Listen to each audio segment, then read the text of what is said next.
Hello, everyone. How nice to arrive to a whole bunch of people already here and ready to go. I love that. It's much better than me individually letting 92 people in, I have to say. I feel like that is a process improvement for this week. I'm looking to see Samantha Pickering, you made it. I saw you saying you were going to get in. I was like, I'm going to have a quick look and see if I can find her and message her if she's not. So welcome to week 2 of the corporate method that I love delivering this week. There are no weeks that I don't love delivering because that'd be foolish since I wrote the course. But I really love this one because it's quite a thinking piece. It's going to take you a little bit deeper than perhaps last week because it's a bit more personal and a bit more all-encompassing. So I quite like that because I know that this combined with last week will really help you to start to see some big progress. Some of you, it's going to throw you a bit, and you're going to have to put messages in the group asking me some questions. Some of you are going to have a walk, a bit of fresh air, or a little nap. But I know that these 2 weeks combined will really get you to start to see what that actual vision of your corporate business looks like. So that's why I love the combination. I can see loads of messages congratulating me on the book launch. I have to say thank you very, very much. I wrote a book last year, which was really for people with small businesses. And that felt like it's quite a big deal writing a book and publishing it, but it very much felt like, well, this is kind of my story. This is what I did. You can like it, you can love it. You can write like one reviewer did, that it was a stream of unintelligible conscience. It's kind of, this is my story. You can like it, love it, or write rude comments. But this book felt much different. It's much more academic. It's very much about the corporate world I work in, and it's very much me writing a best practice guide. So I have to say it's felt much more emotional to publish it. It felt different to write it because this is what I've done for years. And last night I went to bed and had the horrible realization that in Canada it's a bank holiday today and 50% of my corporate market is currently in Canada. And I thought, oh my goodness, they're not going to be online. I'm not going to sell any books on that continent. And actually, we've gone really well today and hit bestseller in so many categories that I'm quite surprised. I thought if we got it in one, that'd be good. I was just like, just one, I just need it. And we've already had a booking to speak at a conference and on a podcast that's quite major. I can't say who they are yet because they've not announced their lineup. But if any of you are thinking that writing a book is good for a corporate audience, I can tell you it definitely is. I've emailed a couple of my one-to-one clients today saying, you should do this next. And I know some are considering.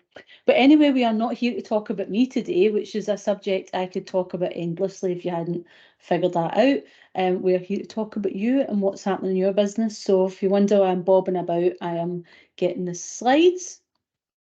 And we're going to go straight into our content today. Hang on. It's not loving letting me share this with you.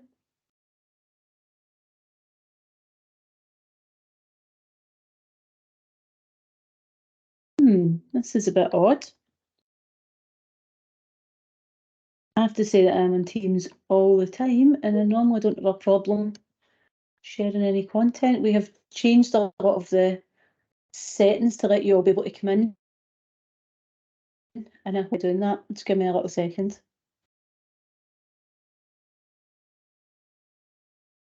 PowerPoint Live is loading. I think because there's so many of us, it's just slowing things down a little bit. That is okay. I was just getting a little bit worried there because 45 minutes of me talking without a single slide was going to be a bit intense for everybody. So let's see if it's brought these up. Oh, thanks so much for all your congratulations. And it's been really nice, like the amount of people who I know have bought the book because they're like in my small business audience and they know that it's actually not a topic for them, unless they're, involved in major projects. But it's just lovely. Like I do that myself and I see people I know, I'm like, oh, they wrote a book. Like I know the effort that goes in. I always want to be supportive and like go on and buy it. So thanks to, I'm sure loads of you have now got a book that you're like, I have no idea what this is about, but I just want to be supportive and I really appreciate that. Those people are my vibe. So what we're going to do this week we are going to, things are moving a bit slow in PowerPoint here. This week we're going to look at outlining your vision. So this is really about starting to shape what does your future corporate business look like? And how does that combine with your life and your current business? Because I'm very conscious that for a lot of you in this is not something you're doing standalone. You don't have the whole week and your whole life just to focus on this. I'll talk a little bit about in-person dates as well to start to give you an idea about them. Then I'll give you the book recommendation for this week, and when we get to that, you'll see very much why we've chosen that one. It's not my book, by the way. I just realised that people are going to be like, we've seen enough posts about your book, stop. And I'll tell you what next. So what are the next things that you should be working on and what are the next things we'll do together. So let's just have a little look at the chat in case anyone has any questions which are about struggling or not being able to find anything. Oh, just lots of lovely congratulations. That's nice. I appreciate it, folks. I respond very well to praise, I have to say. Like, I try not to tell too many people that because my husband has learned it really well and just has to be like, well done. I'm like, yeah, anything you want, we'll do it. Anywhere you want to go, let's go. But now you all know it as well. So this is week 2, live and on replay. If you are looking for the replay, it will be in Kartra by tomorrow. Might be tonight, might be tomorrow. This is module 2, outline your vision. And before we go straight into the details of how to do that, I want to let you know a couple of things. So if you put questions in the Facebook group, make sure you tag me in it, because sometimes I go in and I'll see a question that someone's put in like days ago and Facebook hasn't showed me. It's a bit bizarre that way. Also in-person dates. I have started to get in-person dates together and we're just going to check with all the venues that we are planning to use on dates. So we will confirm the exact date soon. We are probably going to be 31st of August in Glasgow, and that'll be in the Glasgow Art Club, if you know that. And then it looks like between the 1st of September and the 8th of September, we will be in Manchester, Cardiff and London, but I'll confirm like the exact dates for those locations as we finalise them with the venues. Just go have a quick drink of water. Yeah, we'll confirm that with the venues. And for anyone who bought this course from the wait list, that same week will be when we do the book launch and of the book that went out today. And I know that you're coming to that, so I'll make sure that I'm trying to make that easy for people so that they've got one block of time being in London. Yes, that was 31st of August for Glasgow. Someone's asking. And like I say, you can come all 4 sessions, you can come to 1, 2, 3, 4, you come as many or as few as you like. And I'll tell you a little bit nearer the time what's going on at all of those. Yep, 4 locations: Glasgow, Manchester, London, Cardiff. That's the 4 that we've got. So let's move on to this week. So London will be sometime between the 1st of September and the 8th of September. We'll just check those dates exactly. Oh, who's away the 2nd to the 9th of September, Paula? Oh my goodness. You have to try and get to the one on the 1st then, I hope. Oh, what a pest. Not you're a pest, I mean that's a pest, you're away. Okay, so before you go into this, if possible, I would say what you want to have just now is like a little bit of quiet space. I know it's not possible for everyone. You might want to come back and do some of this work on your own. You want to have some form of writing something down because we're going to do some of the work live together as we go. Now, don't worry, I'm not going to ask you to share openly. You can choose after this to share with each other in the Facebook group or have side conversations with each other. That's absolutely not a problem. But don't feel like this is work that I'm going to check or ask you to share. So be really go honest and go deep with yourself because you're the only person doing this. So I'm just looking at the questions. Cardiff will be sometime between the 1st and the 8th, folks.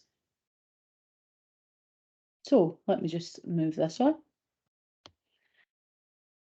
So last week, what we were focusing on was who you were going to work with and why. And interesting to see that some of you have been working on that, figuring out like what's your motivation for doing this work and getting certain clients. I know some of you have used different solutions in order to figure out who you want to work with. And if you're still struggling with that a little bit, that's okay. Sometimes people still are at this stage, and this will hopefully get you a little bit clearer on it. And we'll start to work that out as we go. If there are any things that are really blocking for you, then I'm happy to help you answer that question and move forward. So you should be well on your way to starting to have a list of who you want to work with and a bit of an understanding about why. You might feel that a bit intuitively, you might feel it intellectually, you might not necessarily have written it down, you don't really have to, that's okay, but you should start to have that information, and that's really a building block for your corporate work streams and your pipeline. If you are having problems, if you feel like you're totally stuck, please don't suffer in silence. Put a message in the group and tag me and let me know that you're just feeling a little bit stuck, because this is the time that we can help you move a little bit forward and get that going forward, get that moving for you. This is really the foundation of your pipeline, so I want you to start keeping a note of what that is, what all those people you want to work with are, and I'll show you soon a nice little Excel spreadsheet that we use that we'll share with you, that if Excel's your thing, you can use it. You've already got another format for using it, and some of you will have CRM systems. So we should know that who and why at the moment. So now what we want to do is turn that into a vision for the future. What's that now going to be like for our future business? And what I'm going to tell you is that all great implementation starts with vision. And I don't know if any of you have worked with me before, you might have heard me tell this story. The reason vision matters is because it will drive everything in your business. It will drive you, it will drive the people around you, it will drive your pipeline, it will drive your cash flow, and it will drive your profit margin. And in our own businesses, we are the person who has to have that driving vision. It has to work for us. It has to not be about what we think other people think we should do with our business, or where we think other people think we should go. This is really about where do we want to go, where do we want to take our business, because everything will follow that. And this is one of my favourite stories when we're teaching corporate strategy, which we teach big corporate businesses this as well. We teach them corporate strategy and teach them about being vision led, and how do you bring 1,000 people on a project or 2,000 people on a project? How do you bring them all forward, moving towards one shared mission and one shared objective? And you can write enormous mission statements if you like. You can have 500-word mission statements, but really what you want is one clear concept. And I think it was about the early 1980s, there was an organisation called Fujifilm. And Fujifilm were actually struggling. They were struggling as a Japanese company manufacturing cameras, thinking about where their future was going to be. And I think they used a headhunter. They found this great new CEO, and the CEO was brought in to turn around the company, really to rescue the company from what was almost certainly a looming disaster and the end of Fujifilm. So the new chief executive came in, and he knew that the thing he had to do, because people were disengaged, they were struggling, they were losing motivation, and the company had no real vision of where it was going. And he got every single person who worked for the organisation, still a big company at the time, and he called them all to a conference centre. And the session was about, it was like an annual conference. If you've ever worked in corporate, you've definitely been to these. Fairly dull, a lot of different people saying very similar things and sort of rallying the troops to move forward. Sometimes they're good, sometimes a bit dull. He got everyone into one of these. This was the big annual conference, and he sat everyone down, and he walked on stage to where there was a giant flip chart, whiteboards weren't invented then. And he wrote 2 words on it, and the 2 words were "kill Kodak." And he left. He never said another word. He left. That was his absolute mission for the company. Now, Kodak at that time were the #1 sellers of cameras. They were the #1 developers of photographs, and they were the #1 in film. Fujifilm put them out of business completely, destroyed their business internationally with a 2-word vision. And I'm not saying we're going to put anyone out of business, but the power of that vision drove that entire company all the time. And every time they had to make a decision about resource, about hiring, about strategy, about what action to take next, they just thought about that end state. Would this kill Kodak? And that's what they kept coming back to time after time. And that's the kind of simple vision that we want for ourselves. But we need some detail behind it so that we know how we achieve that vision. So again, I want to remind you, you get to be in charge of this. Your business doesn't have to look like mine. So I've got particular things in my business that wouldn't work if I went back in time in my life 15 years ago, because my son would have been 13 and been able to say, I'm going to go to Toronto for 4 weeks and work. That would have been incredibly difficult, not just for me to manage, but for him to cope with. There will be some of you who will have particular interests that you think, well, I want my business to look in this way, and all of that is okay. Really what we're going to do today in these next few exercises is really think about what that sort of destiny of your business and your vision looks like. What does it look like? What does it feel like to you? And what's it going to actually be like? What is your business going to be like in corporate? Now, that definitely might change over time. My business has changed over time. I see other people around me with similar businesses where what they start to see is what they like what they like doing. They start to see what clients they get on repeat. A thing I see all the time is people start to get asked for work that they didn't even think of delivering because people see something in them that they actually hadn't really realised and perhaps hadn't thought to monetize. And also the world changes around us constantly. So all of these things mean that you might start to change things over time. You may also move forward with a piece of work that you are going to take to market now. And in 6 months, you might message me and say, I've made a lot of money doing this work, but I just don't enjoy it.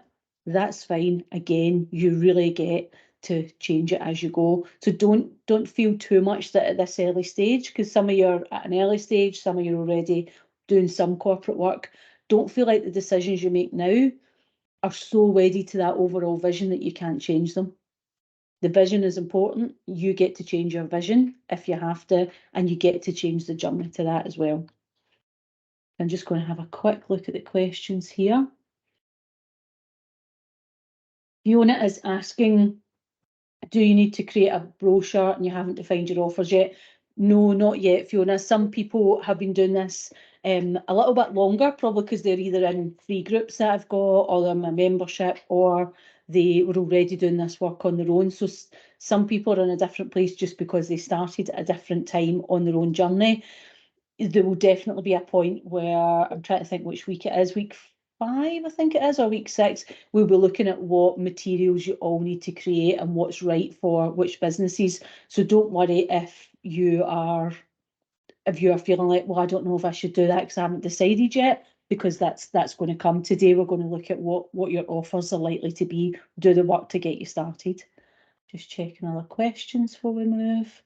Somebody's saying the workbook might be a different link. Okay, we had a bit of a Kartra issue with some links, so I will check that after this. Okay. Janine saying, not sure Kill Marie Kondo would work for you. Yeah, please don't have Kill Marie Kondo as your motto. That would be a little bit dark, Janine. Although I do wish you would come to my home, and my husband has ADHD and use a declutterer. Can imagine what that looks like, and my son has it, but he doesn't live with me anymore. Okay, so here's what we're going to do now. So this is where you definitely going to do this together, and we'll take a little bit of time over it. So this is where you want your pen and paper. So we're going to be really deliberate about this, because I definitely think work and life do have slimmer boundaries when you run your own business, and that's a bit of a challenge for me. I'm kind of a workaholic in permanent recovery, so that boundary is a bit dangerous for me to let slip at times. But I think that the reality is, for all of us who run our own businesses, very hard to think that you ever completely shut off from that. It tends to be quite wedded to your creativity and who you are. So we do want to be really conscious about how much we're committing to. I think when you start out, and I know a couple of people in this group have just won some quite big work in the last few weeks. I think it can be tempting to think, I'm going to take on all of that. I'm going to do it all. You see what the financial reward is. You see getting one big order and think, well, that's great. That's the pressure off. And you think, keep it all coming. But we've got to be really conscious about what's our capacity. So we decide now whether we want to work 10, 20, 50, 100 hours per week. I do not recommend 100 hours per week, by the way. It's not good. Good financially, but not sustainable long term. And what I'm going to say is, you're going to see as we go through all these weeks together and months together, because we'll be together for a while, that you're going to see people making different choices from you. And that's okay, because what's right for you is going to be what's right for you. We've got different lives, we've got different capacities. Some people have health conditions, so they have to be really careful about how much they push themselves. Some people have other businesses. Some people might actually think, I just don't want to do that much work. Some people, you might be about to go all in on this. So all of that is fine. All of that is good. So really think about this as a personal thing. So I want you to write this statement out, and let's do it together. You're going to write this statement in your notebook. I run a business selling, and you can put in the what. Don't worry if you don't know too much about the what. Two. And then in this next bit, write all the people you sell to. So do you sell to consumers? Do you sell to small businesses? Do you sell, and you're going to, obviously, I'd really like you to put corporates in here, or we're going to find out you're on the wrong course. So put all the people that you sell that to, because this is about thinking of our, Fiona's asking, is this everything? So yeah, we want to be thinking about our all-encompassing piece here. Because what we don't want to do is plan 40 hours in corporate, 40 hours in consumers, and 40 hours in small businesses.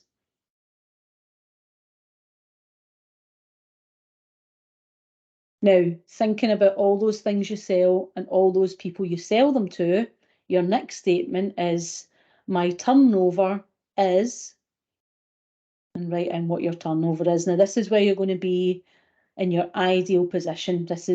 It's all flowing, your pipeline's flowing in, you're in a great place. This is where you're going. This is your vision statement. What is your turnover?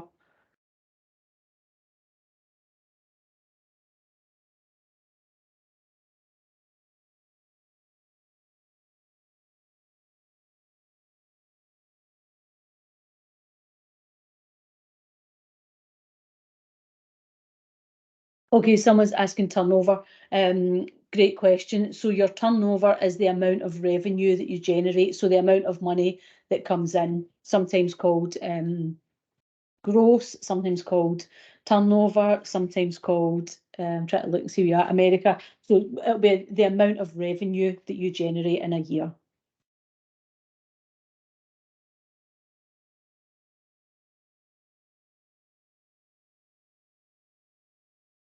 And you make a profit of,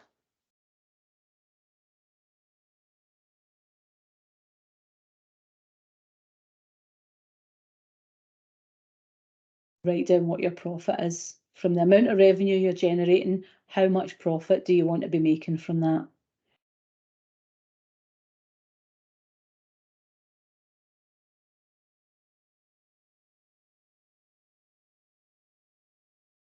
Nikki's saying, would you recommend we're thinking of this in terms of 12 months from now, 3 years, or 5 years?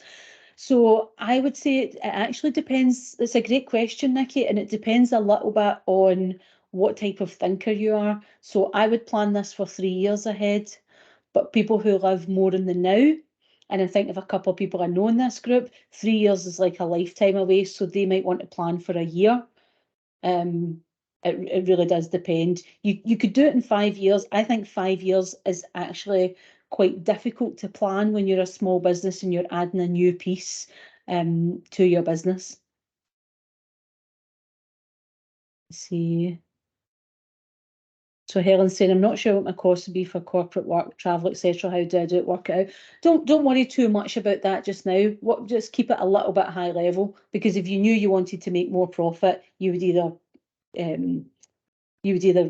increase your revenue or you would increase your costs. This is just about giving you a bit of a shape to where you're going with this. Helen, good question. What's an ideal average profit on, say, 500k turnover? It depends on the type of business you've got and what you're selling. So if I was talking about consultancy, I'd be looking to make like 350 profit on 500k turnover for a small consultancy, like the size of probably mine, maybe something like yours. If it was a product business, you're likely to maybe be making 240, depending on your product cost. So it does depend a little bit.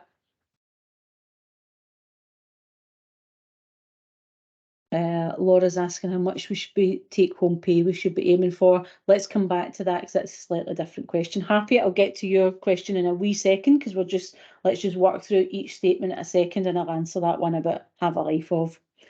Okay, so now you're going to write down, I work, how many hours per week or month are you going to work? Be realistic about this in total. So how many hours per week or month are you going to work in all of the businesses that you have? How many are you going to work per week or per month? It's not 100, Dina. It's 100 if it's a month, not 100 a week.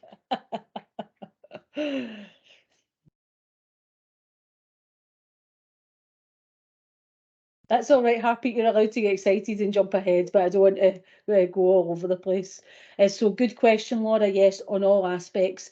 So here's what I would say. Everything you do for your business, whether it's on your business or in your business, they're working hours. So we want to include all of them because the temptation otherwise can be like, well, I only did 3 days work this week, but then you realise you did 4 days of things developing your business and you're actually doing 7-day weeks. But when you're a workaholic, you know the things that you make up to convince yourself that it's okay to do these things. So that's why it's good to have that discipline of saying, no, this is it.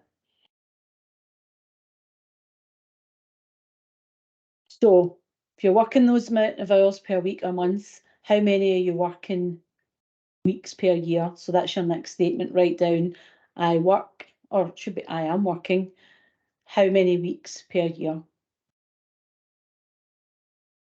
Because we definitely should have some weeks off. Good question. Does anyone know how many working weeks are available excluding school holidays? I believe there are about 16 weeks school holidays a year. Is that right? Maybe a bit less. If your kids go to private school, I think they get even more school holidays because someone I was talking to recently said he seems to be paying a lot of money for his kids to mostly be at home.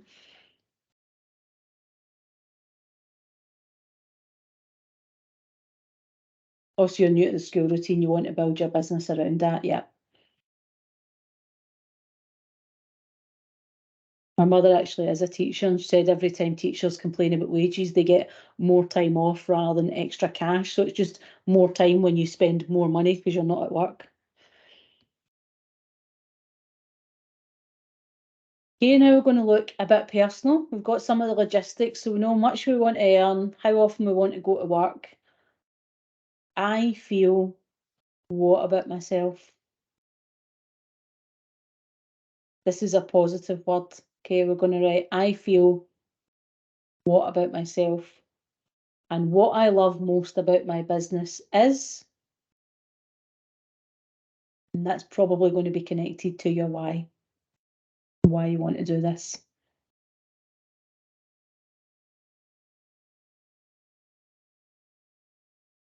If it doesn't come to you right away, don't worry, you can always come back to this one. I feel about myself, and what I love most about my business is what?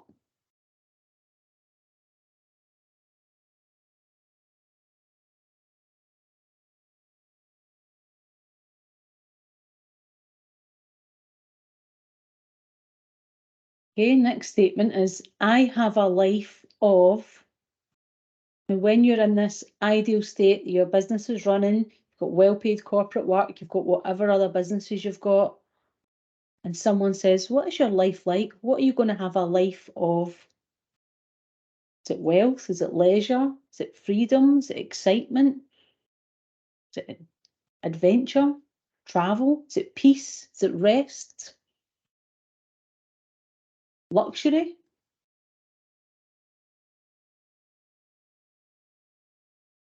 All of those. Chrissy's having all of those. I like that. That's good, Chrissy. You can have as many words in there as you want. It's really about starting to lean into what do we think that life feels like? What is it that we're actually building here? Yep, you can have more than one word, Helen. You can have as many words in there as you like.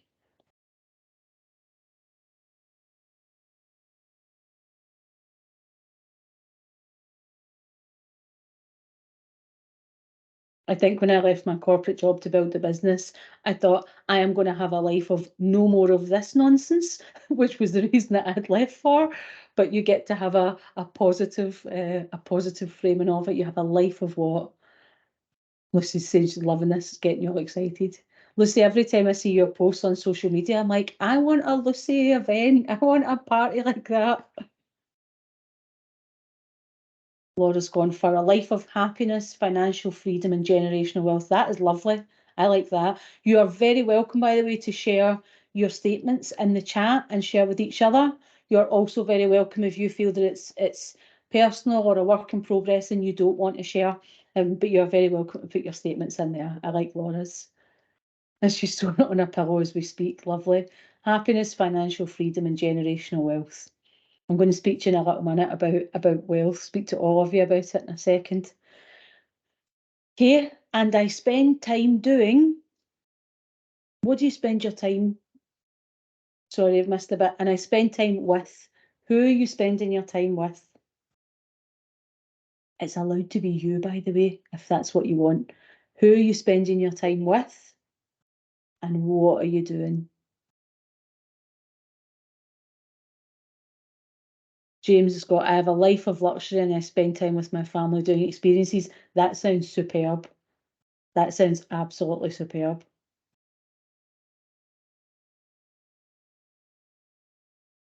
Health is a big one for Lucy, being able to spend money on supporting your health. Yeah.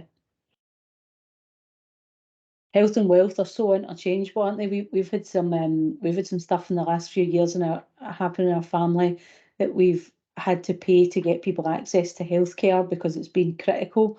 And it's such a reminder that actually not only is your health your wealth, but in some places your wealth is your access to health. And it makes me a little sad for people that have not got that access, but definitely a great reminder.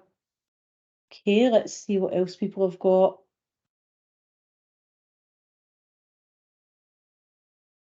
Oh, Fiona's just worked out because Fiona lives in Denmark and there's a very heavy taxation regime over there, what she'd need to work out to get that salary.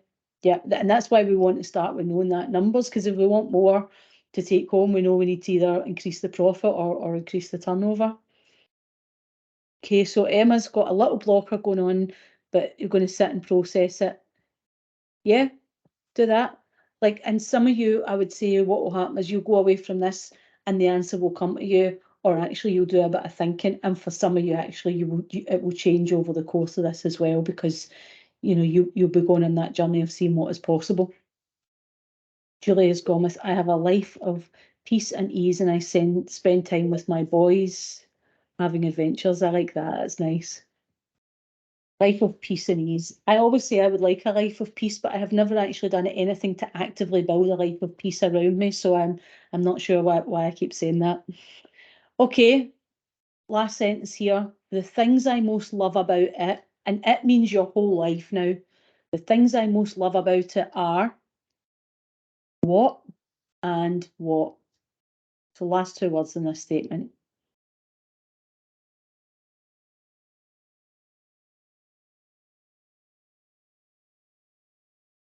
I like Elaine's statement here. I spend time with change makers who want more inclusive society. Excellent. I've been seeing your stuff you're putting out there, Elaine. It looks great.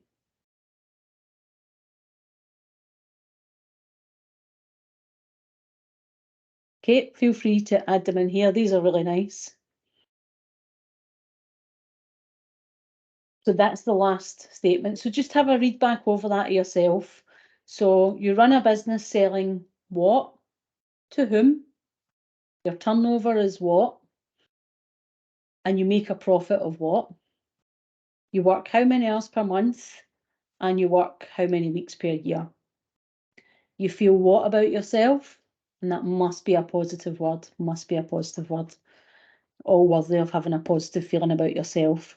And what you love most about your business is what? You have a life of what? And you spend time doing what with whom? And the things you most love it about are what and what. I feel like I'm on Blankety Blank. If you're from the UK, you'll know the TV show that was there. But I really want you to have a think about all the pieces in that. Oh, James, that's so nice. The things you love most are seeing the smiles of your wife and daughter being happy. Elaine has found this easily. It's flowed so easily. You're surprised, Brilliant. For some people, it flows really easily. Other people, it gets really stuck. And now I'm going to say something about wealth. So here's something that I sometimes have occur when I'm working with people in this space. Working in corporate is a way you can actually make quite a lot of revenue, and you can make it quite quickly. You don't need that many big contracts to suddenly make quite a lot of money. I think my first corporate contract was two sessions at 450 each. So the first contract value was about £900. The next thing we got was maybe about £7,000. The next order was probably 49,500. And the one after that was probably then about 89,000. So we went from 60,000 in turnover for the first sort of operating year. It wasn't a full year, to making 350,000 the next year. So it was a huge, quick scale up. And the reality is that that can just as easily happen for you quickly as it can for me or anyone in this group. There's no one in this group that doesn't have the possibility to quite quickly make quite a lot of money. And what I want you to think about is that's not about your personal worth, because we've already mentioned what we're selling is market price, not our personal worth. But I want you to have a think about, you probably know what that money is going to do on a sort of fiscal basis, financial basis, so you know how you're going to spend it, what you're going to buy for you, your family, your life, to make the world a better place around you and the people you care about. What I want you to have a think about is, how is that going to feel if you suddenly make a lot of money, more money than you thought possible?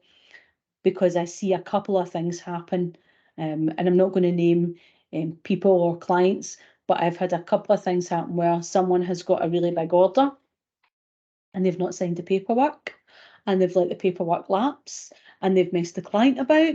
And I've known they've won the work, and I phoned and went, what is going on? Because I know what's going on is that they are sabotaging, feeling that they are not worthy of that amount of money. And actually the client is like, can you get the paperwork signed and get it over to me, please? What can also happen is suddenly you come into that amount of money and you think, well, my upper comfort level on having wealth has been breached, so I must immediately get rid of this money by investing it in things that I don't need, I don't want to have, or giving it away to people. Or we can hoard it and think, oh, I cannot possibly use that because I never expected to earn it. So money can become quite emotional for us, and it can really throw us in a bit of turmoil, whether it's the prospect of the order or the financial amount actually landing in our bank. And it's really good to start thinking now, and this is not work that I do. I'm not a money mindset person. It's not my expertise. Loads of amazing people out there doing it, but I really want you to start to think about now. For some of you who are very values led, you good people can earn good money and do good things with it. And I want you to start to think about getting comfortable with that concept. I want you to really think about being comfortable with that and think about what might come up for you and how you're going to have access to the resources to deal with that as you go forward. Because I do see some people a bit spooked when they get the chance of making really good money. Now, I would say, if you are listening to that and thinking, I do not know what you're talking about, I am ready for all the cash, send it my way, great, you can ignore that bit and just carry on. But I just want to put that out there, that if you start to have like an emotional reaction to some of the numbers we talk about in the coming weeks, or when you start to get clients talking to you about big orders, then I just want you to know that that happens to people and it's okay. So let me just have a little look here about the comments.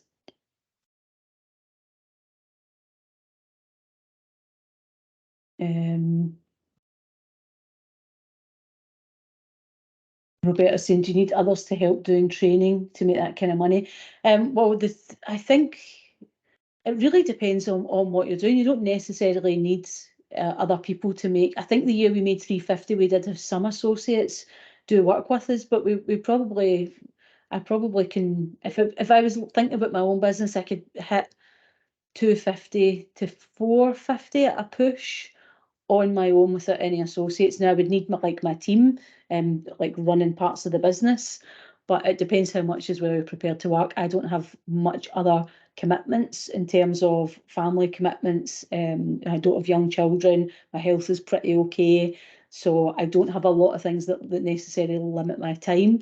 But it's a good question, Roberta. If you want to scale up and have a really big business, like for me, I think that hitting the 7 figures, you need more than one person for that. So you need associates or other people. But yeah, you can make a lot of money independently. I know someone who their day rate is £4,000 a day. So they only work and they're pretty much semi-retired, and they make 40 grand a year working 10 days. And I think they spend 10 days marketing it, 10 days doing the work. So it really does depend. Okay, Helen's saying she wants to make her corporate money. Her services are very niche. Niche is good. Niche is good. You can see from my book launch today, that's a pretty niche audience. Like project sponsors are fairly rare. That's what our whole business is pretty much built on. Helen is saying she operates in the arts, culture and heritage sector currently, so the kind of corporate organisations that limits money available, struggling with your top 2 clients is whether you can or want to widen my reach out of this sector. I mean, I think, Helen, you definitely could widen your reach if you wanted to. You are working in a sector that's always got, I think people always think because it's quite glamorous that there's uncapped budgets, but you know that there's not. You definitely could move out of that. Okay, I'm just checking questions here. Let's just move on a little bit. Charlotte saying you can't see how you're going to make any money yet. Okay. Do the work, that's what will make you make the money, for sure. Okay, so now that we've got that overall vision, let's figure out how we make it happen. How much time, and take some notes of these as well. So you've now got the numbers on one side, that's where we're going. Where are we now? How much time does your current business take up? And be really honest with yourself. How much time are you spending in your current business?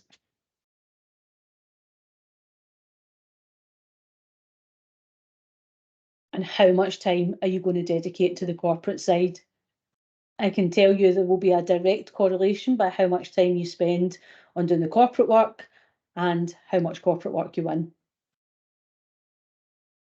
And if you know how much time you're going to dedicate to the corporate side, are you putting that in your diary for now and the future? So how much time are you putting in when you're doing this course, so you're doing the work on the course? Are you going to switch that time into being corporate business development time, or are you going to add a bit extra? So you're prepared to do that bit extra to get you off the ground? And is that going to be now or in the future? Because it has to be planned and diaried. If you're going to be working in corporate, you will absolutely have to have an electronic diary of some format that people can send you diary invites to. Because if you have a discussion with someone in corporate, if you got in touch with me when I worked in corporate and said, hey, can I come and chat to you next Tuesday at 4 o'clock? And I said yes. The only way we're going to have that meeting next Tuesday at 4 o'clock is if you send me a diary invite and it goes in my diary. Otherwise, if you turn up on Tuesday at 4 o'clock and it's not in my diary, I've assumed that the meeting's not happening. Now, some people will say, it's okay, I'll get my PA to send you a diary invite, but always check which one of you is sending the invite, because most people in corporate will operate on that electronic diary system. So really, really good to know. Get it in the diary. That's how they're expecting you. And the chances of you turning up and them seeing you and not being free if you've not got it in the diary, almost zero. Let's see some questions. Tina is saying, everyone's saying it's so difficult to get into corporates. I mean, I think it's like anything. I think any business is difficult. You just have to know how, who, where, when, and then do the work. That's my honest opinion. I think sometimes if it's that thing, if you get up in the morning and you convince yourself it's never going to happen or it's going to be a problem, my goodness, we can completely talk ourselves into it. But we're moving from a mindset of we know corporates actually want to work with small businesses. We know that you have viable stuff to take to them as small businesses. We're putting those two things together and making it happen. That's the difficult bit is the work won't do itself. We've all got to do our own work as we go, and then we've got to deliver it. That's the bit that's difficult. It's not that you cannot get in. It can just be tricky. I actually interviewed someone a few years ago. I interviewed 3 people for a particular role, and one of them got it and the other one didn't, and they were both in a training session I delivered on Tuesday. And one of the women who'd been in this interview who didn't get the job said to me she'd really enjoyed the training course, and the way she gave me feedback was to say this: I was absolutely dreading today. I've done this type of training online and it's terrible. So I got up this morning and I knew I need to do a whole day on this type of training. It's a boring subject, but it's really important. The online training is terrible. This is probably going to be terrible. And that's how she had turned up for the training session. She said, but despite all of that, this has been really good. And the other girl who was sitting in the room, I was looking at both of them thinking, and that's why I hired her and not you, because I suspected that you would come every day to work ready to find a problem. The other girl came to work every day ready to find a solution. So I think, yeah, we could convince ourselves it's really difficult and talk ourselves out of it. And I definitely speak to people who do that all the time, who whatever answer I give them, they're like, well, that won't work for me. That won't work for my business, rather than being like, oh, I can't see how that would work in my business. Can you tell me more? So yeah, it's gonna be fine for us. Let me just check other questions here. I feel like there was another question there.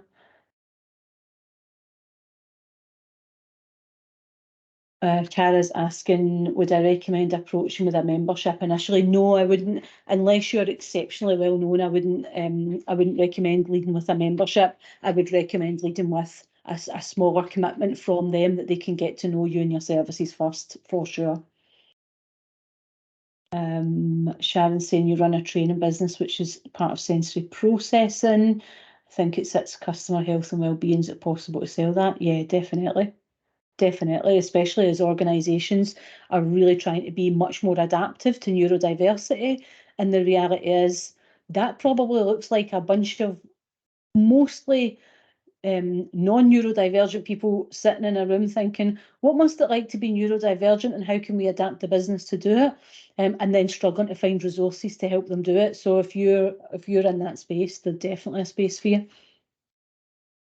Okay, so have you also included in that plan, you should now be looking at where you're going to, what time you're using at the moment, how much time you're going to put in the future. Have you included some time for your life? Like, you definitely want to have some time for having a life. I would recommend that because it makes you as a whole person all the way around. Amelia's saying is 15 hours per week to work on corporate enough? Yeah, that's enough. And Cara's saying you have a meeting with Unilever. If you've sent them a Zoom link, that should be fine. What I'm just going to say for everyone listening is that not all companies will use a Zoom link. So some particular organisations will not use Zoom because they don't view it as secure. They'll only use Teams. But if they've said they're happy with Zoom, that's okay. Generally, if you're presenting to more than a couple of people in a corporate environment, they will not let you use a Zoom link. They will ask you to use Teams. It's why we do this on Teams, because I know for some of you, this will be your first time using Teams, and this helps you kind of get used to the functionality, even though for some reason it's a bit odd on some people's like Apple Mac stuff. Some people are saying which electronic diary you use. So I use Outlook. You'll find most people in corporate will be on Outlook because they'll use the Office 365 system. Okay, let's move on to the next section. Okay, so this is what you need the time for. I can see some people asking questions about time. This is what you need the time for. You need time to deliver the work that you're going to win. You need time to do business development and pipeline management. And if you think I'm not entirely clear what you mean by both of those things, don't worry, because we'll get exact on what these are for you in the coming weeks. You're going to have to think about follow-up calls, emails, events, producing materials, going to meetings, having meetings. All of those things take time. Put all of those in your business development pipeline management bucket. You're going to need time to manage your current business and your team if you have those. And it might be that some of you can lean a bit more on your existing team to let you spend time on this. And you're also going to need time to write proposals. Now, what I would suggest is that soon, if you've not already done it, you start to have some drafted up proposals so that you can actually fairly easy just adapt them as you go, so that you've got stuff with your branding on it, your contact details, all your imagery. The faffery that actually takes me 100 hours compared to like the 10 minutes to write the other stuff, but you have them set up. And if you want a link to our template, we can certainly make that available to you so that you can just download like a blank template and add your own branding and things like that to it, if that'd be useful. And I can give you the link to the Write Your Proposal masterclass that we did in the challenge, and you can watch that through for filling it in. Yes, please, to a template. I thought that'd be good. I kind of anticipated that being a yes, so I've asked Shan, who works in my team, to make that template up in a way that's like got all of our branding off it, and I'll put that in here for you, because you can start to have those so that you're starting to make your work efficient and effective. Some of our proposals now, we can turn them around really, really quickly because we're used to pricing the same thing over and over again. And that's where you get to eventually. But at least if you get a draft now, if you suddenly have someone say, oh, send me a proposal, you're not going to flap because you're going to think, oh, I've only got one page to update on that. Someone is saying, oh, Dina, I'll come back and answer your question in a wee second. So I've seen a question there to answer. Someone's saying, can you have the slides? Yeah, sure. I don't mind giving you the slides. Do you want me to put the slides into Kartra for people? I'm always a bit worried about like putting so much in that people feel a bit overwhelmed with the content. But I actually don't mind sharing the slides. That's fine. Someone did steal all the content from my membership last year and started their own membership using the exact same stuff. But that's why we hire lawyers and copyright everything we do. So I'm never too worried because I'm like, well, we're just going to send a cease and desist, and if they do it too much, then we'll litigate. But I know no one here is going to do that. But very happy to share the slides if it helps you. Okay. The reason I've got this photograph on of people drinking wine is because when you start to win work, your business development has to start includes managing your existing clients and taking them to things like wine tastings like this one here. Not all clients will want wine tastings, some of them will want different stuff, but you do have to think about how you build that in the future as well. You also need your time off. And all of these should be part of your vision already. So when you wrote that vision, we were including all of those things so that we didn't get so caught up in doing the corporate work that we suddenly look around and realise, actually, it's swallowed up my entire life.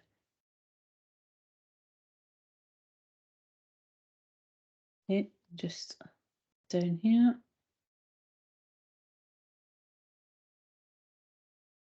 So next exercise we're going to do together is we're going to figure out what you're going to sell. And I know for some of you, this is the bit that you're like, oh, I need to get my head around this. Okay, there are lots and lots of ways that we can do this.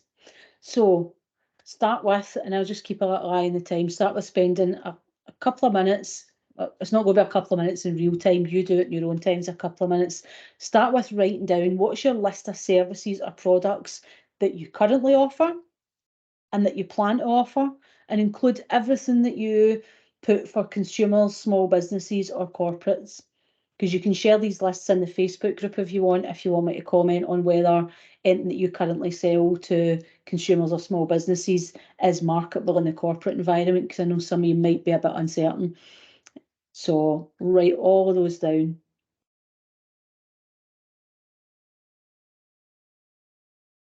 And like I say, spend a bit of time doing this on your own.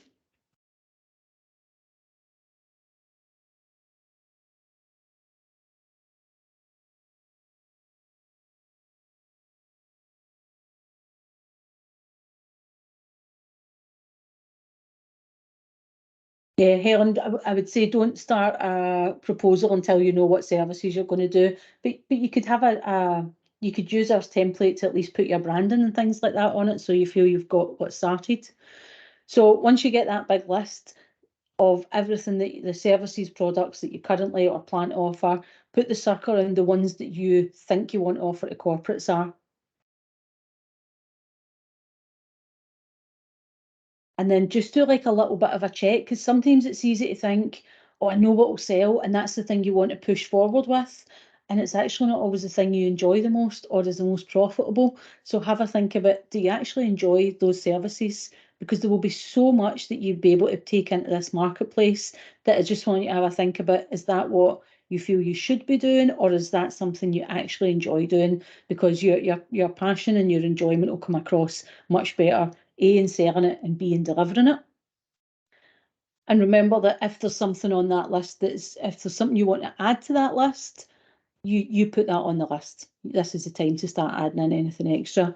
Now, if you want to put that list with the circled ones that you want to sell to corporate in the group, I'm very happy to comment on it. What we'll maybe do is start a thread for it, so we can put them all in one place, so we don't overwhelm anyone in the group with hundreds of posts. So we can start a thread for that, put the photograph in, and then I can give you some feedback on on whether that's likely.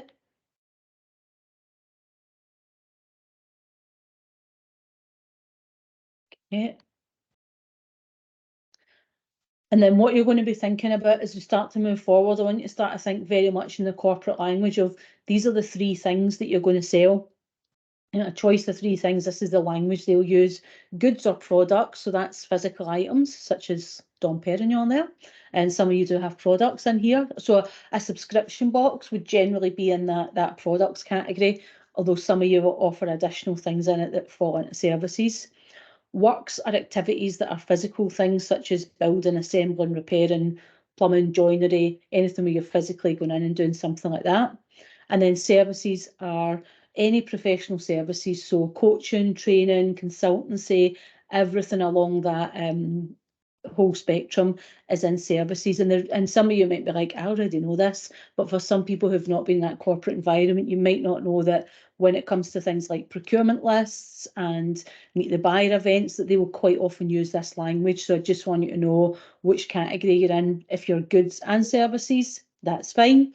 Someone is saying entertainment, team building, events, the services, right? Yes, that's all services, absolutely. And then final part of your what exercise, spend a bit of time doing this on your own and just think about, what can you offer now? So what can you immediately take to market? And then what would you like to offer in future?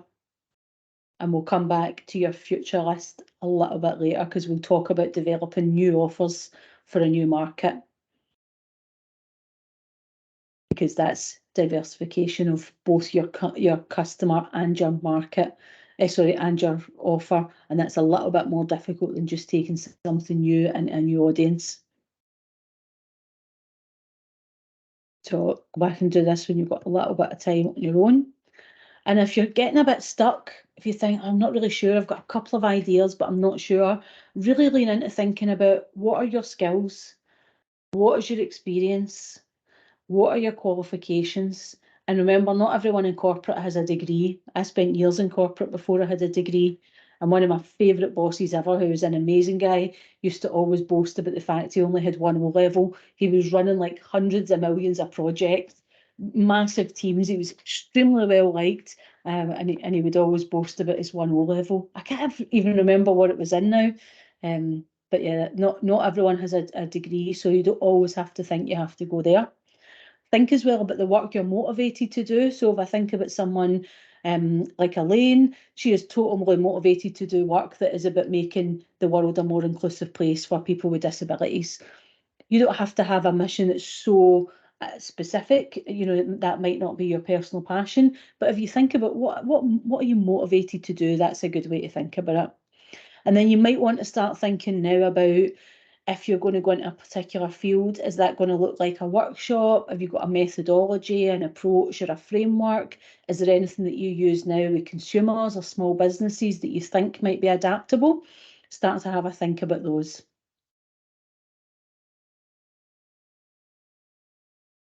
Roberta's asking a great question. When training, do you need training qualifications? Not always.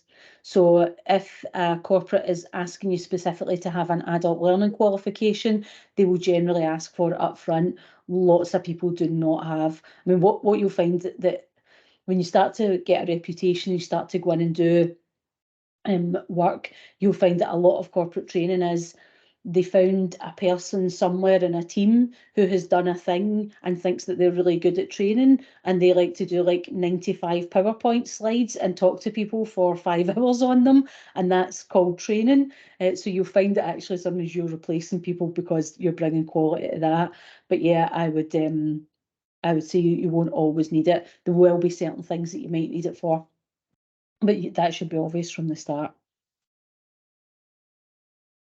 Okay, so quite a lot of work for you to do this week, but this is really about getting your business into shape and getting your offer into shape so that you're ready to start preparing what's going to go into market. So really two foundational pieces last week and this week to get us moving. Remember that in week 4, we'll have a bit of a break so that you can catch up with anything that's going on, and you'll have some time to ask questions around that as well. This is my book recommendation for this week. I actually feel like Stephen Covey should send me some commission from his book, except I know you don't make much money selling books, because we recommend this to loads of people in all different courses that we teach all over the world. 7 Habits of Highly Effective People.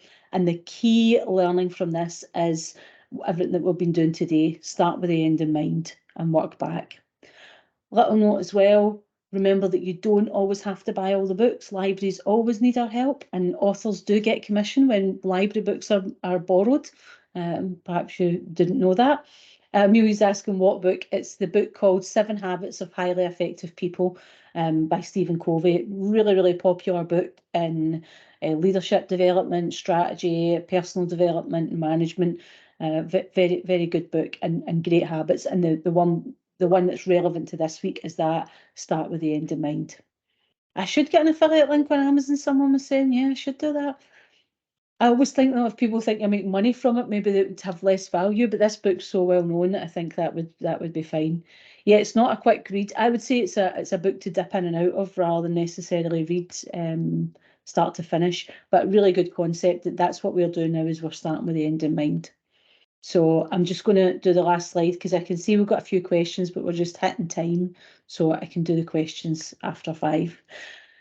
Go back and do all the exercises that we've started tonight. Do them in your own time and really put some thought into that and start to structure it. Start to put the time into your diary. Start to think about having that time set aside so that when this course finishes, you easily switch the time you're spending here into the work to get your corporate pipeline. If you've got time to do that now, you can get started.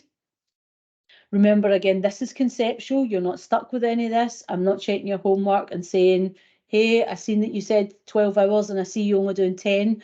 This is stuff that we will refine during this course. This is an active learning experience we're in. If you get stuck, think about what problems you like to solve, what you're good at and how you like to work. I'll teach you at one point in this course about figuring out how to work based on what we call the specials board. So we've got a way of figuring out the best thing to get out there quick when you either want to make money or get started. And next week, what we're going to do is teach you some really good tips on how to research your ideal client or industry and how to get some of that running on repeat so that the information you need will just keep flowing to you and you don't get completely overwhelmed by just trying to do research all the time. So we'll talk you through where to look, how to find the right people, where they will be, where they hang out, how you can get access to them, all of that. So that's what we're going to do next week. So if you need to go now, I apologise for being 4 minutes over. I am a bit obsessive about time, so that feels like a big thing to me that we've run over by 4 minutes. But if you need to go now, please feel free to do it. I'll keep the recording going whilst I go over some of these questions. And otherwise, I will see you next week. So let me just have a little look because there's some great questions here. Oh, someone was saying apps like Blinkist are good to listen to book summaries. Yeah, I mean, I love to read, so I haven't used Blinkist, I have to say, because I do love to read. I'm a little bit hyperlexic, so I can read quite a lot quite quickly. I also find reading pretty therapeutic, but I know for lots of people, Blinkist is really successful. Are corporates familiar with facilitation versus training? So certainly people in HR, learning and development and training will be very different. They would know when they're hiring a facilitator, when they're hiring someone to do a briefing, when they're hiring training. You'll find different people will use them a little bit interchangeably if they're not from that training background. So sometimes people will phone us and say, oh, we would love you to train 1,000 people on this subject for an hour. And we're like, okay, so we kind of gently take them through the fact that that was more likely to be a briefing than we will train 1,000 people live for 1 hour and they will, go away transformed. We quite often use the phrase that information isn't transformation, and in a short period of time, a large group, we can generally put information across. Training takes a bit more. So yeah, Cheryl, sometimes they will be familiar with that language. Not always, not always. Lucy is saying she's been set on the fact you can either send your kids to school or buy a house. You can do both. You can definitely do both. And yes, I think you're looking at what you've done before. You can definitely get corporate events, Lucy. Definitely. I don't think you do need a separate brand. Now, some people will need a separate brand, but you do not need a separate brand because I can see on your social media that your brand is strong enough to sell into corporate. Like it looks fantastic. People look at it and will be drawn into that experience. Lauren, of course, you may ask a question. Go for it. I will look at the next question up while you type yours up. Let's have a look and see.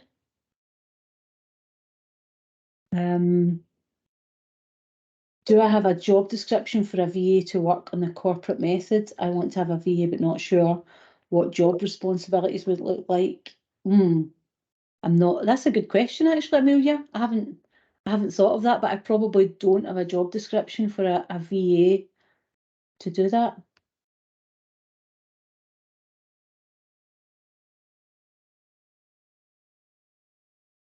Helen is saying you can offer services for parents who have returned to work. Yeah, definitely that's appropriate. Like people's productivity when they come back to work is a big focus for employers, but people like just struggling to survive when their whole life and world has changed is their focus. So there is definitely a challenge there. Just to speak of which, Lauren's just pointing out that she's holding Tavi, who is her gorgeous little smiley baby. Yeah, come on, unmute, Lauren, unmute and ask your question that way.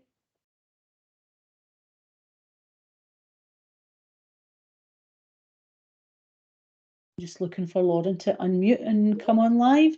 Oh, you're not sure how? Let me see if I can find you and unmute you. There should be a little unmute button, but let me just find you. You should be in alphabetical order here, Lauren. And I will unmute you and tell you when I've done it.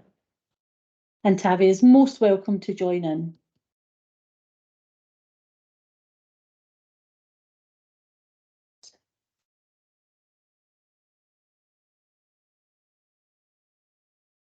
So you should have an option now, Lauren, to unmute. Can you see it? I've enabled your mic.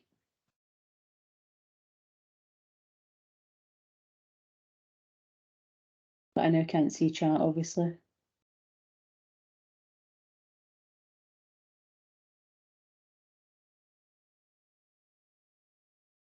Sorry, Lauren. Yeah, Zane, I know everyone else is muted, but I gave Lauren permission to come off of mute there. I don't know why it's not letting her do it. Try it again.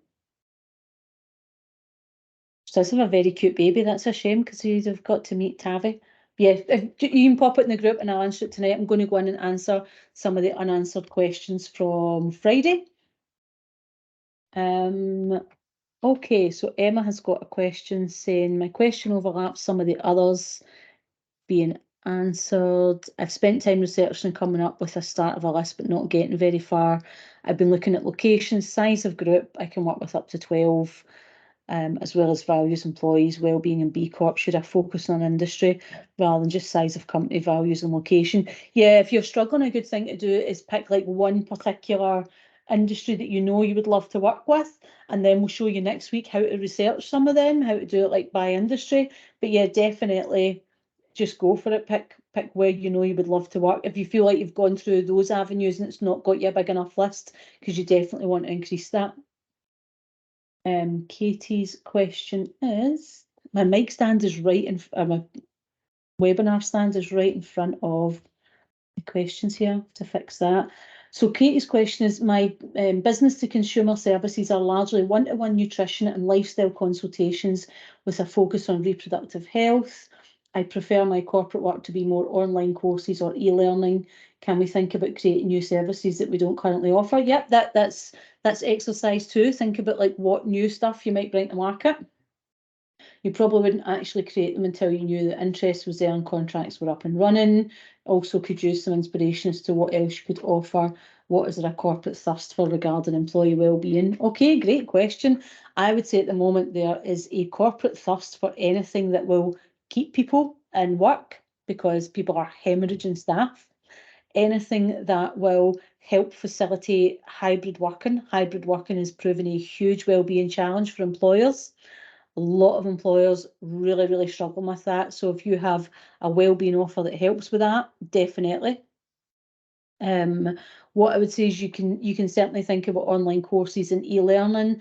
Just remember, be really conscientious about whether you're selling them the online course there and then, or you're selling the intellectual property rights for them to have it.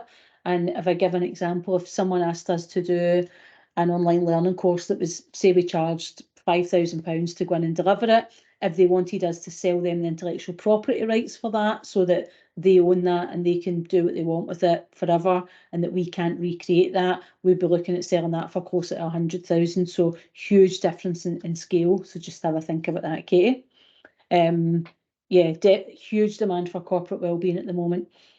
I mean, it used to be people would think, well, what we'll do is we'll fix people once they break, and we'll give them access to some sort of assistance program that might be, maybe they would get like 6 calls to a company called Validium, used to be one, one of the places I worked. There are other similar types of service. And what would happen is someone would come into work, present with a problem, and say, well, we'll give you this employee assistance phone number. They would phone Validium, who would allocate them maybe 6 sessions of counselling somewhere, in person or virtually, more so over the last few years. And that would be a fairly generic service. And if that didn't work, you were kind of out of options, and you just had to hope the person stayed up sick until they helped themselves. I'm being a bit flippant, but the reality is, as a manager in big corporate environments, you're quite limited resources to be able to go. And very much the corporate view is, well, it's not our job to make people well or to keep people well. It's kind of an extra thing they're doing. That has completely changed now, and there's much more focus on, well, actually people maybe are a bit more individual. And COVID really brought that home to employers, and they might actually have individual and different needs, and they might need problems solved in different ways. But what about also if we solve those problems before they became a problem? So that the corporate wellbeing area has just grown massively, because the cost of having well employees is much better than getting people well once they're after that. So definitely a huge market for it. It's not a sector that we sell into. It's not something that we actually do. And we just see so much growth around us and so many different things. Like I think I told you in the challenge, one of the people who's a client of mine, she went to deliver something that's a fairly traditional sort of wellbeing workshop. And when she got there, someone had put on a workshop for singing sea shanties for wellbeing.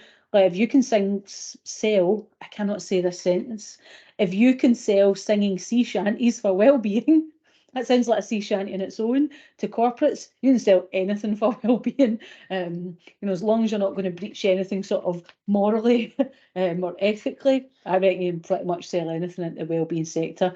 I'm not saying we want to be putting stuff out there that's anything. What I mean is what you know to be good for well-being, if you can package that up, you can definitely take it to that sector, because people will, eventually there'll be a time where everyone will have been on the sea shanties course, or they'll have been on the whatever. So bringing new things in, even if it's you bringing a new thing from you in, always a really good way to go.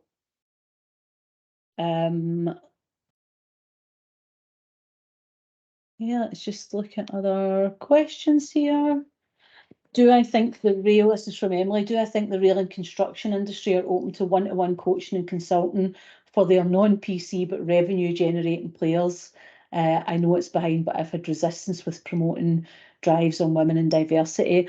I think, Emily, there's a really good market for that in rail and construction. And I think it's just putting it across in a way that they know they can buy into, because let's face it, there have been a few high profile cases that have cost organisations a lot of money, because these non-PC heroes have kind of had free rein to do what they wanted for many years, and the world has changed a bit, and they are costing these companies, not just in claims, but they're costing these companies employees, because people don't want to be around them. I've worked around those people when actually it was a slightly different world, and I didn't realise that, you know, you kind of don't have to put up with that. Now, like, my tolerance for that would be zero. I'm generally in the position to be able to call it out, but I wasn't always in that position. So I think there's huge interest.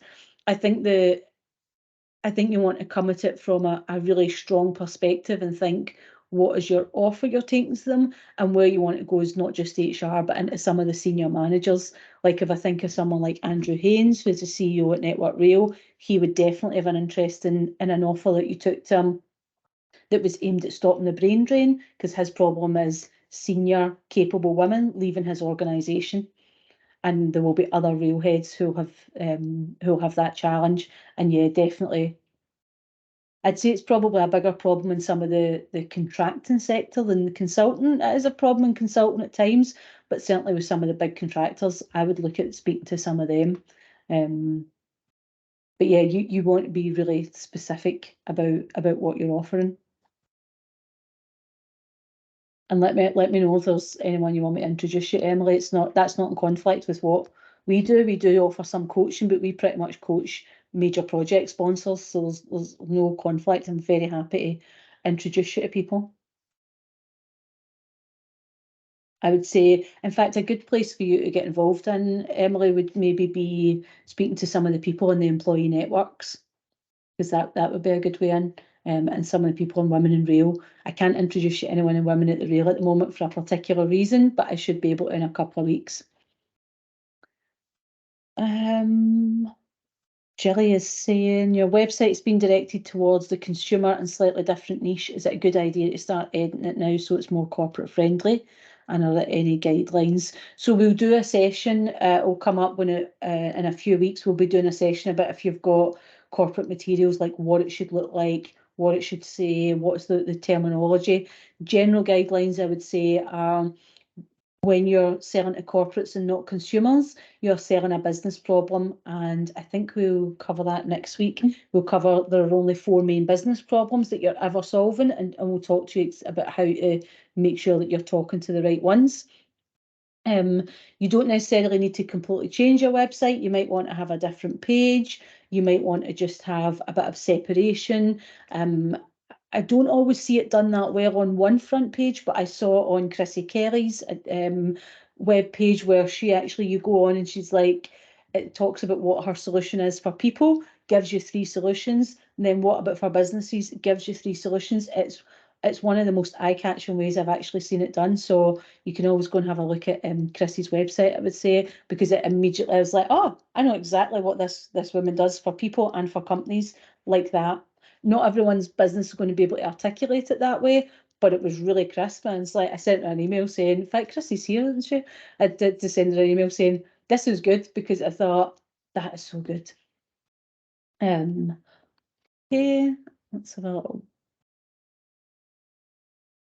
And yeah, we will come into talking about what you're writing on a corporate page. If you're ever reviewing your corporate work, here's a really simple guideline. Look through what you've written and take out any adjectives, because that tends to be how you'll be writing for a more corporate workspace.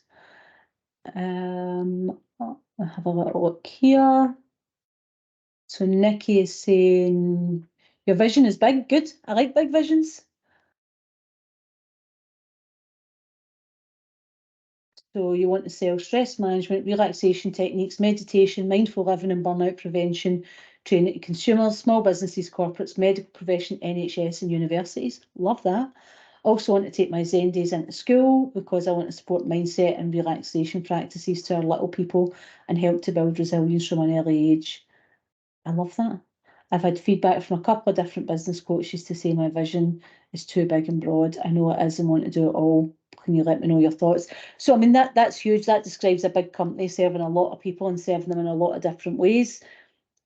My view is that's fine, but you're not going to do it all on Monday. So have the big vision and then you just work back from there and you figure out what bits you're going to do first, second, third, what things you need to do all of those things, and where are you going to start. And let me give you a little clue. Start with the stuff that's the most profitable, because it then gives you the money to resource the other things that it's not you that has to do everything to make all those things happen. I would never say make your vision smaller. Keep your vision as big as you want it to be, and then you make your steps towards that vision small. That's what we make small, not the vision. And like, this is a lesson from major projects. I work on enormous projects, and people are always like, "Oh, you must be a bit daunted when you have to do that whole thing." No, because that's always the vision. It's never I never got up on the Monday at 9 o'clock and think we have to build a £300 million project here. I think, oh, we've broken that project down into all these tiny little steps. Everyone knows which one is theirs, and that's what we're going to follow. And you just need to do the exact same, Nikki. Break it down. Where are you going to go first? What you're going to do first? Who you're going to bring into your pipeline first? What you're going to do with that money, and how you're going to take that out there. And I love that about bringing the Zen into children early. We were at an in-laws 25th anniversary party a few weeks ago, and the kids were all playing outside and trampolines, and they'd all been having a bit of a wild day. And at one point my little nephew came in and he said to me and his mum, and he's only just about to turn 5, and he said, I can't remember the little boy's name. He wasn't our family, that's obviously why it was happening. And he said, say it was Johnny. Little Johnny's just really upset me with what he's just said. And we're like, are you okay? And he sort of walked away from both of us and he sat down and he went, I'm fine, I just need to think about it and do some breathing. And we were both like, oh, okay. And he sat down and he like took some deep breaths and he was like this, and he wears these little cute glasses, and he just sat there for a few minutes, and then he looked around and he went, I think I'm all right now. I'm going to go back out to play, and left. And we were like, he's the most emotionally well-regulated person in this entire family. And it's because they've been doing this stuff in school. They've been doing emotional well-being and breathing exercises and kid yoga in school. So there's hope for the future of my family based on Jack getting that stuff done. So definitely viable, Nikki. What I would say is stuff in like schools will be some of the lowest profit margin you'll make. So you want to start with the bigger profit stuff, because it will make it easier for you to fund getting into some of the others, getting into that later. Okay, I'm looking for other questions here. Lots of people helping each other, lots of people. Amelia's saying, I don't have a social media presence. Is that bad? You definitely will want to have a LinkedIn social media presence, and you'll want to have a one-page website, but we will come to that when we get to creating the resources that you need to have out there. So if you've not got it now, please don't worry, you will get that. Let's see what else is going on.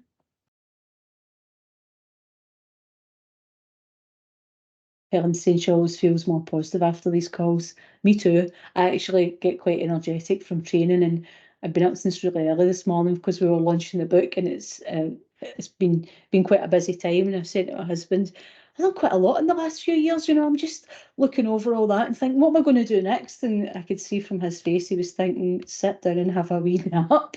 But it's like, he said, maybe you should have a nap after you finish your training sessions. Like, that won't happen. I'll be too energised. So I think he's going out a walk, probably because he knows I'll be energised. Just looking to see that we've not missed any questions. I don't want to go right back to the start, but I'm just checking that there's nothing here that was too important to miss. Joe is saying, I've already got my services I enjoy offering. I have a slide deck proposal. It's just getting out there with who to contact and how to get in front of them. I'm stuck on, do I need to be patient with course content? Yeah, so we'll start to cover that shortly, Joe. But I mean, don't hold back. If you want to still contact people, go ahead. That's absolutely fine. But we will be coming on to that pretty quickly. Sophie's saying, oh, this is the other Dina. We've got two Dinas, and I can't call either of them Dina S because they're both called Dina S. How unique was that? I was like, the universe is sending us some Dina S-shaped message here. Like, I feel like they're both going to do fabulously. They both are pretty fabulous, so I know that will happen. So Dina, you've never written a proposal before and been asked for 3 due to reaching out to people you know. Well done, that's excellent. They're going to pass them on to their procurement team. You've got the services down. You just think you're making sure there's not too much flowery language. Yeah, not too much flowery language, because procurement teams, basically the reason that we talk about not having like the flowery language or a lot of the adjectives in is when you're in a procurement exercise, you actually have to evaluate based on certain criteria, and you can never evaluate the flowery stuff.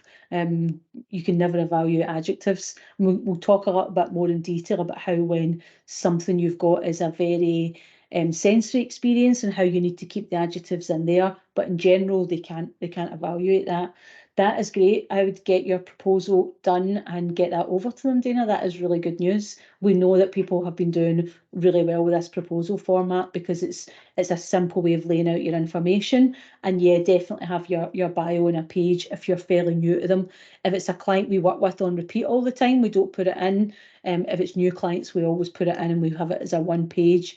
If I know, and this is kind of varies a little bit, if I know, like I feel I need to sell me to them, I'll have the bio up front.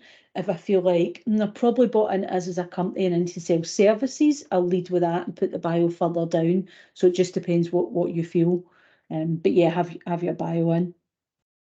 And Helen's saying you've passed a part of your services you don't particularly enjoy it, an associate. Yeah, I do that as well. There's a client and a piece of work that I'm just like, this does not float my boat, and I know they won't get the best of me, but I've got an associate who loves it, so whenever that work comes in, they pretty much do that.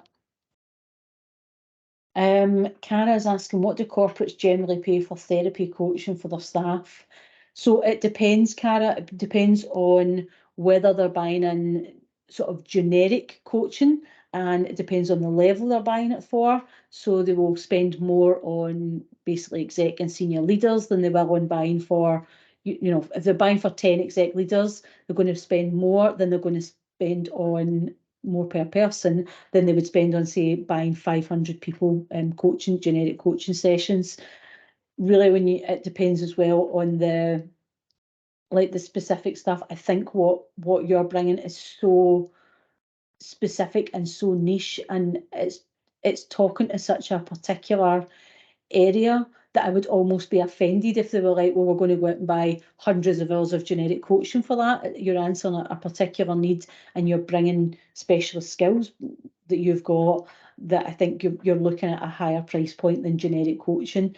I mean, if I give you a bit of an indication, I've bought coaching in corporate at £60 an hour, and I've bought £40,000 packages for execs. So it does really depend. You're not going to be at that 40,000 end, but just to show you like the range is so broad, that's what it covers. I think you're looking, I don't know what the level of support that you provide is. I can't really remember, but I would think if you're providing like 6 months of support, say it was like 1 or 2 sessions a month for 6 months, I think you're looking at like between a £2,000 and £7,000 package there, depending on who you're selling to. So the private sector going to pay more than the public sector, and there are certain high-end firms that will actually only work with you if the price point's high enough for them. So I would have a think about that.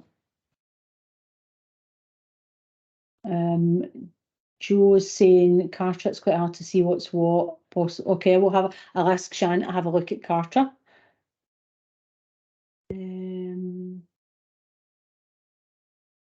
And yes, please, to slides on Kartra. Okay, that's fine. And Sharon's question is, Would you recommend a photo on the proposal? Absolutely.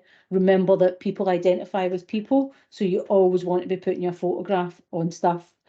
Like you want your face to become familiar, because that is a primal social need that we have, is to look at other people's faces, accepting that not everyone has the ability to see faces, but for the majority of people who have sight, that's what we bond by, is by looking at each other's faces. So you want to be making yourself really familiar. I know that for some of you are cringing, going, I really do not want my photograph on there. I don't even want my photograph taken. I'd like to be anonymous. You have to get your photograph out there. You're a small business. You're a small fish playing in a big pond now, and you're the biggest asset in your business. And don't let anyone else convince you otherwise.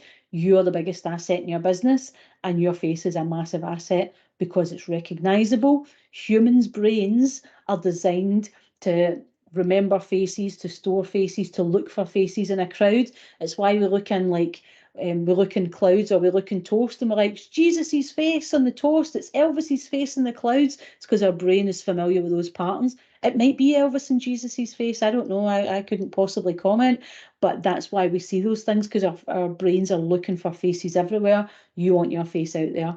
You see something's a little trick that we do in some training is we quite often have smiley faces on things, as in human faces of people smiling, because we know that generates people smiling.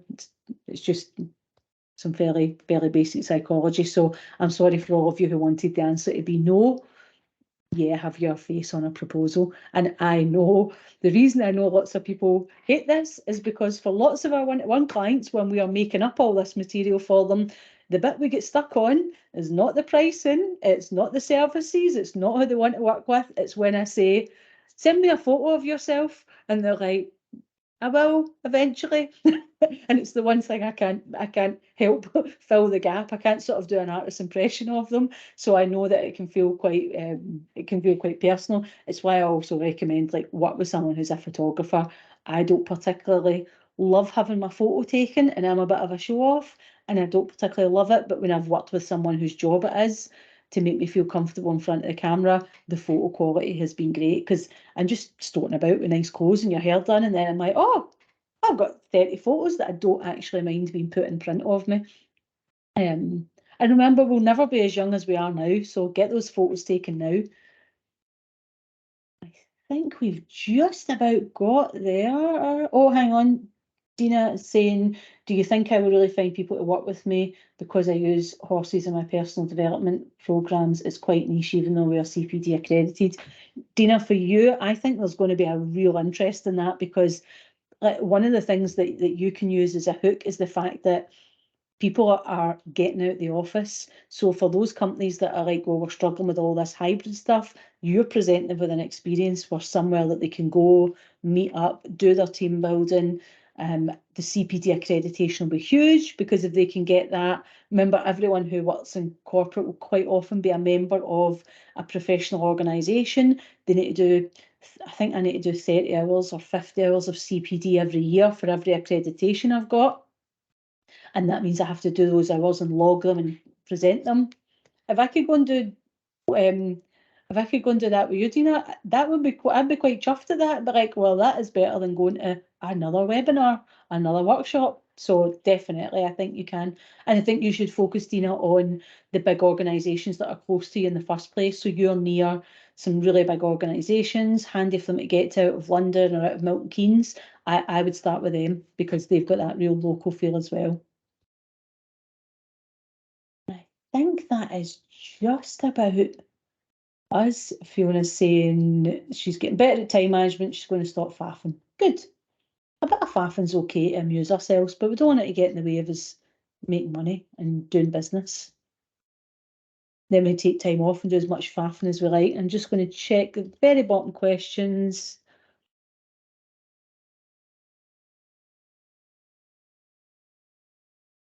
Yeah, Samantha's saying Gu's a good photographer. Yeah, Gu's a good photographer. It's through what I'm a photographer, I found out that my face is better sideways than straight on. Who knew? I'm used to looking at it straight on. I never approach the mirror this way. Like, how's that? But Yeah, looking straight at the camera can be a bit weird.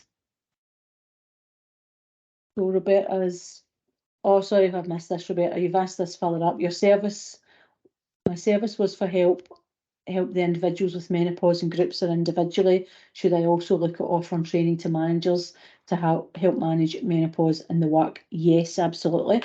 Your concern is you're not trained in management. Would it still be acceptable for me to offer this in regards to training what Meno is and how they can make changes to help women? Yeah, that's absolutely fine. But I know if you're going in, you might feel like, well, I don't know what it's like for them to manage people. They don't need you to teach them that. They just need you to teach them the information on how actually can I make the workplace that I'm in more acceptable and usable for women who have menopause or going through it, and actually how can I keep those people and how can I take appropriate action to make their life easier during that. So don't worry about the fact that you are not used to managing huge teams. You're bringing in that specialism. That's what they'll be looking for.